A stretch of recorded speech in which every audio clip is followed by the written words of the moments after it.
Good day, I'm Stephen McHugh, and this is your JIS News for Wednesday, August 7.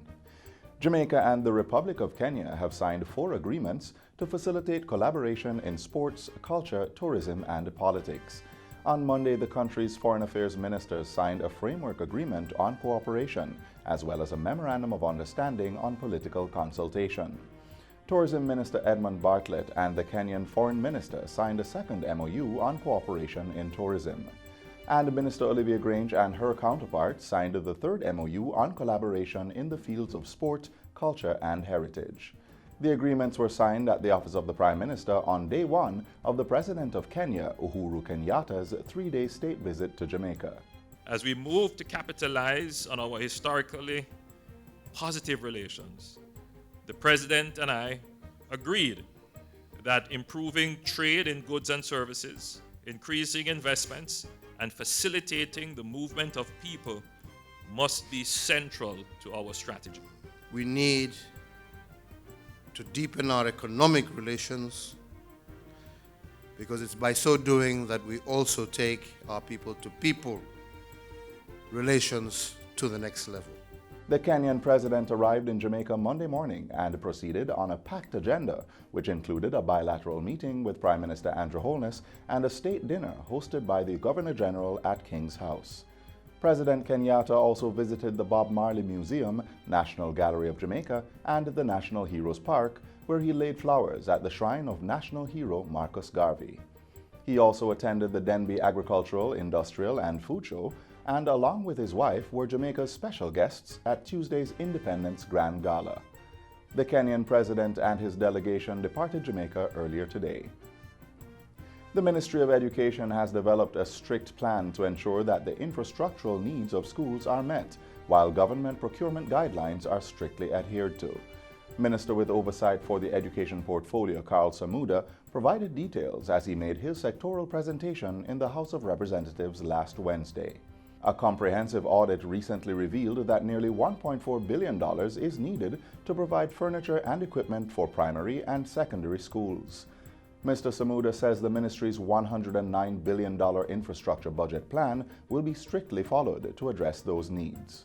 All projects must be consistent with the budget and procurement plan of the ministry. No variation from this plan will be tolerated. Strict adherence to procurement guidelines have been reinforced. Except in the cases of sustainable, and it has to be sustainable, assessments of emergencies, no officer will be allowed to breach the guidelines. The minister says bi-monthly meetings have also been implemented to monitor and ensure adherence to the procurement guidelines. Meanwhile, 70,000 vulnerable students at the primary and early childhood levels will benefit from a breakfast program to be rolled out in September this year.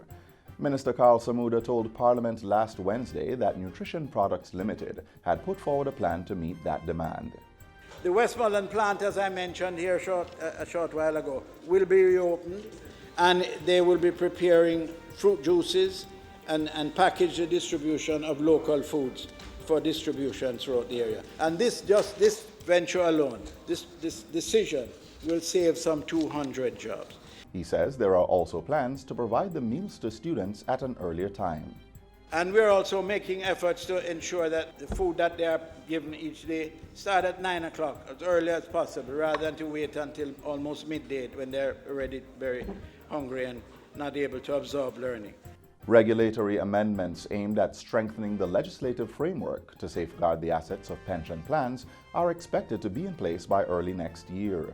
This is according to Minister without Portfolio in the Ministry of Economic Growth and Job Creation, Pernell Charles Jr. He was speaking in the Senate on Friday, where he moved the Pensions, Superannuation Funds and Retirement Schemes Investment Amendment Regulations 2019. The regulations, which were approved by the Senate, were adopted by the House of Representatives in July. Target dates have been set. I know that Minister Clark is pushing for them to be done by this year, and I would say at latest early quarter 2020.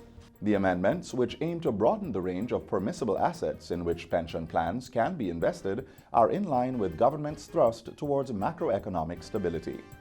And finally, the members of the Senate who will form part of a joint select committee to examine the sexual harassment bill have been appointed. The names of the senators were declared during last Friday's sitting of the Upper House. Senator Cavan Gale, CD, Senator Dr. Sophia Longmore, Senator Carencia Morrison, Senator Donna Scott Motley, Senator Sophia Fraser Binns. The senators will join members of the lower house who were previously named to consider and report on the sexual harassment bill, which was tabled in the House of Representatives on July 9. The bill seeks to protect all women and men from unwanted sexual advances, requests for sexual favors, and crude sexual behaviors that affect quality of life by creating an intimidating, hostile, or offensive environment. It further makes provision for the hearing of complaints by a sexual harassment tribunal. This tribunal will comprise 12 members, inclusive of 4 attorneys with more than 10 years of practice and 4 trained and certified mediators who have practiced for at least 2 years. And that's it for JIS News Today. I'm Stephen McHugh. Thanks for watching.